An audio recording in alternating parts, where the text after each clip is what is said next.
Սիմվոլիզմի խորհրդանիշի կարևորությունը մեր անկախությանը զորացման զարգացման գործառույթի մեջ, որտեղ դա անխորոշում է մեր ազգային դոկտրինան, սիմվոլիզմը, պետական անկախությունն ազգային զորացում գործընթացը դա նույնն է, ինչ ոնց որ գերությունից կամ վարկային, հիպոթեկային թալան կողոպուտից ազատվել է, այդքան կարևոր գործընթաց է, որը մեր ռոպագանդան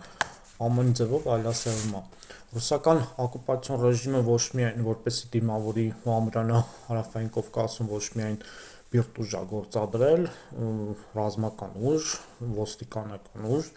ձեռն է վերցնում տնտեսական լծակները, ինֆորմացիոն կառավարում, տեղաշարժ,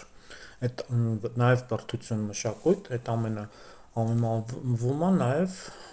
ստուկաչության ռոպագանդայով, բայց շատ կարևոր է նաև խորհրդանիշերի ձևով ազդել մեր վրա։ Օրինակ, եթե մենք նայենք մեր մանումենտի այդ հաղթանակի այգի կոչեցյալը, որ մեր 20-րդ դարի երկրորդ ցեղասպանության հուշահամալիրն է, դե մենք հաղթանակ ենք տարել, դե ինչի համար ենք հաղթանակ տարել, անհասկանալի է 650,000 տղամարդ զորակոչվել անուն Ստալինի ու պարտիայի զոհվելու, որից կեսը զոհվել է անուղոք պատերազմում, իսկ այն ողջ մնացածներին 10 տարի Սիբիրներում պահել են, 10 տարի, մարդը 1941 թվականին կարելի է գնացել, 55-56 թվականին տուն է եկել, 90%-ը հետ չի եկել, կեսը զոհվել են, հեն մնացածի մեծ մասը Սիբիրներում, այնտեղ սենց ափի մեծության մոծակների, այնտեղ ոչիլների տեսակ կա, ծրտից համաճարակ հիվանդությունից, դժբախտ պատահարներից մարդիկ մահացել են, դա զոհեր չի համարվում, դա մեր փառապանծ ռուս ազգն է, դաշնակից միակ ու անկրկնելի, ինչևէ, անդրադառնանք սիմվոլիզմները, նայենք մեր մանումենտի Մայր Հայաստանի արձանը,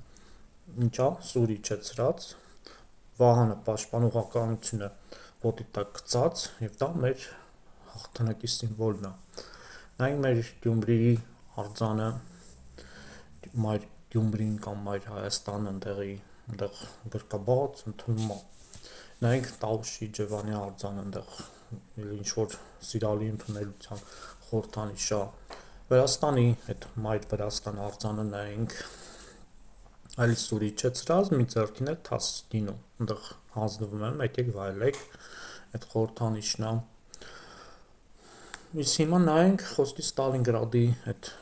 արձանը, սուրը բարձրացրած, դիմացը զինվորներ, նայենք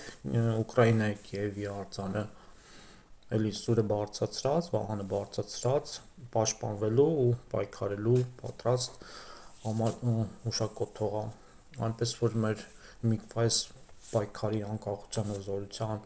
զարգացման այդ խորհրդանիշը շատ կարևոր է, նայենք մեր հանրապետության զինանշանը, առաջին հանրապետությանը, սովետական հանրապետությանը, երրորդ հանրապետություն կոչեցյալը, այն ինչ որ ամորս, տենց խեղճ ու կրակ դրված է ու այն ինչ որ մի հատ նկարիչ կար անունը մոռացա այս պահին, իր այդ մի քիչ վերակազմությունը միանգամայն տարբեր բաներ են, այսօր նաև անկախության հզորացման գործընթացի համար մեր սիմվոլիզմների վրա էլ պիտի անդրադառնանք, ձեր կարծիքը իհարկե։